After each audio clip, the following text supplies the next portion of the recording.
Hi hall, welcome to night vlogs. ஆமாம், பாத்திரத்தை பார்த்தோன்னே கண்டுபிடிச்சிருப்பீங்க. 1/2 kg சிக்கன் பிரியாணி தாங்க சண்டே நான் சமைச்சேன். ஸோ லேட்டாக தான் போஸ்ட் போடுறேன். ஒரு 4 பிக் சைஸ் ஆனியன் கட் பண்ணி ஆயில் போட்டு அதில் ஆல் ஸ்பைசஸ்லாம் சும்மா ஒரு 2 ஆட் பண்ணி இதில் நல்லா சாட்டே பண்ணி க்ளோஸ் பண்ணி வச்சுக்கிட்டேங்க.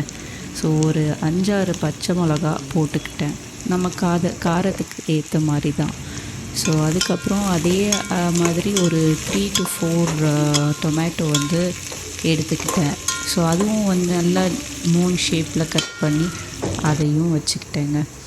ஸோ கொரியாண்டரும் அதுக்கப்புறம் மின்ட் லீஃபும் ஒரே ஈக்குவல் அளவில் எடுத்து வச்சுக்கிட்டேன். ஸோ இப்போ போடுறது கொரியாண்டர் லீஃபு போட்டுட்டு கொஞ்சம் அப்படியே பெரட்டி விட்டுட்டு அந்த ஃப்ளேவருக்காக ஒரு 30 செகண்ட்ஸ் அதுக்கப்புறமா தாங்க நான் கொரியாண்டர் லீஃப் ஆட் பண்ணேன்.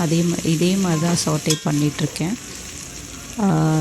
எனக்கு ஓரளவுக்கு தான் சமைக்க தெரியும். அதில் பிரியாணி தான் கொஞ்சம் ஓகேவாக செய்வேன். அதுவும் நடுவில் கொஞ்சம் சொதப்பலாக வந்துச்சு.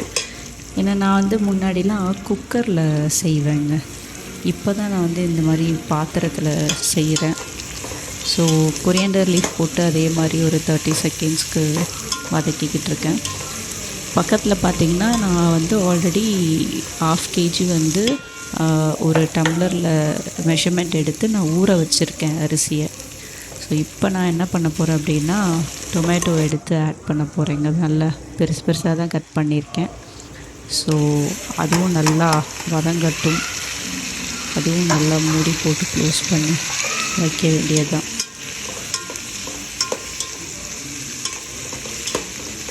நல்லா பெரட்டி விட்டுட்ருக்கேன். ஸோ சிக்கனையும் வாஷ் பண்ணிக்காக மஞ்சத்தூள் போட்டு வாஷ் பண்ணுறேன். நான் ஒரு 3 லெக் பீஸ் எடுத்திருக்கேன் பாருங்கள் போடும்போது. ஸோ இந்த மாதிரி தான் எடுத்து க்ளோஸ் பண்ணிவிட்டு எடுத்து நான் சாட்டே பண்ணிகிட்டே இருக்கேங்க. நல்லா வதங்கட்டும். எண்ணெய் நல்லா பிரிஞ்சு வரட்டும். இப்போ நான் இஞ்சி பூண்டு பேஸ்ட் போடுறேன். ஒரு 3 ஸ்பூன். ஏன்னா ஸ்பூன் சின்னது தான், அதனால் ஒரு 3 ஸ்பூன் போட்டு நல்லா வதக்கி விட்டுக்க வேண்டியது தான். அந்த பச்சை வாசம் போகிற அளவுக்கு வதக்கணும்.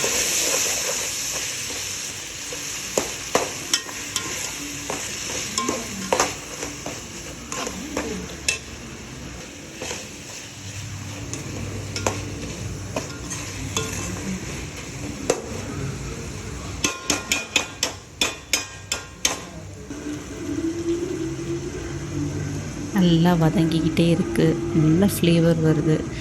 நான் சின்ன ஸ்பூன் தான் யூஸ் பண்ணுறேங்க. 1.5 ஸ்பூன் நான் உப்பு ஆட் பண்ணியிருக்கேன். ஸோ உப்பு உங்களுக்கு ஏற்ற மாதிரி போட்டுக்கோங்க. நான் கம்மியாக தான் போட்டேன். அதே மாதிரி இது வீட்டில் அரைச்ச வெறும் மிளகாத்தூளுங்க. ஸோ அது 1 ஸ்பூன் தான் போடுறேன் நான். அது கொஞ்சம் பெரிய ஸ்பூன் தான். ஸோ 1 ஸ்பூன் அளவுக்கு ஆட் பண்ணுறேன். ஸோ வேறு நான் எதையுமே ஆட் பண்ணலை. நம்ம மூடி போட்டு அப்படியே ஊற வச்சுருவோம். இப்போ வீட்டில் பண்ண தயிர் அது புளிப்புக்காக இப்படி போட்டு விட்டாச்சு. நல்லா வதங்கட்டும்.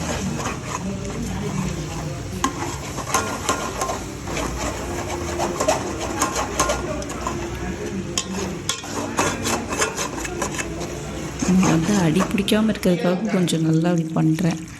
ஸோ நான் எந்த கப்பில் மெஷர்மெண்ட் ரைஸ் எடுத்தனோ அதே கிளாஸில் தாங்க நான் தண்ணி ஆட் பண்ணுறேன். ஸோ அந்த கிளாஸில் 1/2 kg 1.5 கிளாஸ் அரிசி பிடிச்சிச்சு. ஸோ அதனால நான் 3 கிளாஸ் ஆஃப் தண்ணி நான் ஊற்றுறேன்.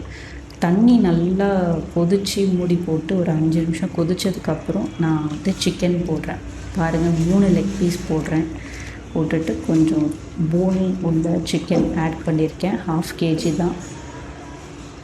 ஸோ இப்போ இந்த சிக்கன் ஒரு 2 to 3 மினிட்ஸ் நல்லா அந்த தண்ணியிலேயே கொதிக்கட்டும். ஸோ மூடி வச்சு ஓப்பன் பண்ணிட்டு நல்லா கொதி வருது. இப்போ நம்ம என்ன பண்ணலாம் அப்படின்னா நம்ம ஊற வச்சிருக்க அந்த அரிசியை எடுத்து நம்ம இதில் போடணும். இதுதான் கரெக்டான டைம். நல்லா பவுல்ஸ் வரும் பாருங்கள். ஸோ இப்போ அரிசியை கொட்டிடலாம். 1/2 kg அரிசி.